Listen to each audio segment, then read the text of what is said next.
A man suddenly woke up from the bed in a brothel, and the first thing he did was demand that the strong, heavy-set woman come to attend to him. This action left everyone in the brothel speechless, who didn't know that the young master of the Duke's mansion had always preferred delicate beauties. It turned out that the man was originally a modern-day miracle doctor, but upon opening his eyes, he had been transported back in time to become the dissolute young master of the Duke of David's mansion. The original owner had been addicted to wine and women, and had ultimately died suddenly while wearing only an undershirt on the belly of a brothel girl. The man stared at the pale, weak face in the water, still unable to come to terms with it, when memories flooded back like a tidal wave. A year earlier, the original owner had drugged Princess David, forcing his grandfather to lead an army into battle to take the blame for him. Despairing, he indulged in 6 days of debauchery at the brothel, ultimately killing himself. As the man pondered how to survive in this worthless body, his fiancée suddenly burst through the door. When he took the key she handed him, he suddenly realized his fiancée, whom he hadn't touched in 6 years, was pregnant. Worse still, grandfather rushed back from the front lines, and the first thing he did was grab this good-for-nothing grandson who had nearly ruined the entire family.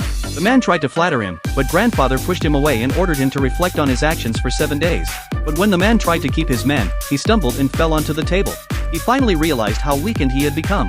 Not only did he suffer from osteoporosis, but his internal organs also showed signs of decline. If he didn't take care of himself promptly, even a divine being might not be able to save him. The man immediately began to take care of his health.